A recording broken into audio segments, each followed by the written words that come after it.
نفسا نفسی کے دور میں آج بھی ایسے بہت سے خدا ترس حضرات موجود ہیں جو غریبوں کی مشکلات کم کرنے میں پیش ہیں۔ ان میں عبدالحمید گرواڑا اور خواجہ آفتاب اقبال کے نام بھی شامل ہیں، جو تقریباً 25 سال سے اتفاق کڈنی اینڈ جنرل ویلفیئر اسپتال میں نادار مریضوں کو فری ڈائلائسس کی سہولت فراہم کر رہے ہیں۔ اب اسپتال میں فری فزیو تھراپی یونٹ بھی قائم کیا گیا ہے۔ اس یونٹ کے لیے وابڈا کے سابق چیف انجینئر ذوالفقار خان نے اپنی والدہ کے نام پر مشینیں فراہم کی ہیں۔ یونٹ کا افتتاح سرحد chamber of commerce and industry کے صدر حسنین خورشید احمد نے کیا۔ پشاور میں اس طرح کے ادارے اول تو بہت کم ہیں، اور دوسری بات یہ ہے کہ یہ جو مخیر حضرات گرواڑا صاحب اور ان کی جو ٹیم اور آفتاب صاحب یہ جو مل کے چلا رہے ہیں، ایک بہت بڑی انسانیت کی خدمت ہے، اور اس طرح کی مثالیں بہت کم ملتی ہیں۔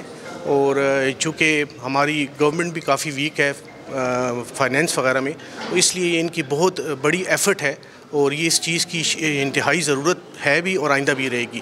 اور امید کرتے ہیں، میں مخیر حضرات سے درخواست کروں گا کہ ان کو آپ لوگ سپورٹ کریں تاکہ اس کار خیر میں یہ اور مزید آگے بڑھ سکیں۔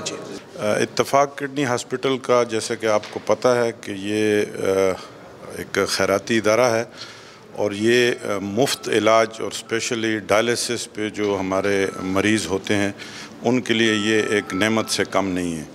مخیر حضرات سے یہی اپیل ہے کہ اس کے لیے جتنی زیادہ کنٹریبیوشن ہم کر سکتے ہیں، صحت کے مسائل آپ کو پتہ ہے بڑھ رہے ہیں، حکومت اپنے تئیں کافی کوشش کر رہی ہے، لیکن ہمارا اس میں جو کنٹریبیوشن ہے وہ بھی ضروری ہے۔ والدہ کے نام سے ہم نے مشینیں عطیہ کی ہیں۔ ایک بھائی ہے میرا، تین ہمشیرگان تھی، تو ان سے میں مل کے تو انہوں نے سب نے کہا اس سے بڑا اچھا کوئی ہو نہیں سکتا۔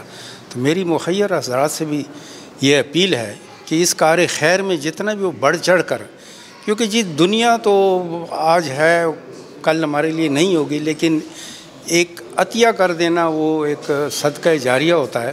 تو اللہ تعالیٰ سب کے جو ماں باپ ہیں انہیں زندہ رکھے، وہ جو فوت ہو چکے ہیں تو ان کے لیے کوئی صدقہ جاریہ مخیر حضرات اس سے بہتر کوئی وہ عطیہ نہیں کر سکتا۔ غریبوں کی خدمت کرنا میرے خیال میں اس سے بڑھ کر کوئی بھی اجر اللہ تعالیٰ کے ہاں اس سے بڑھ کر کوئی اجر نہیں ہے۔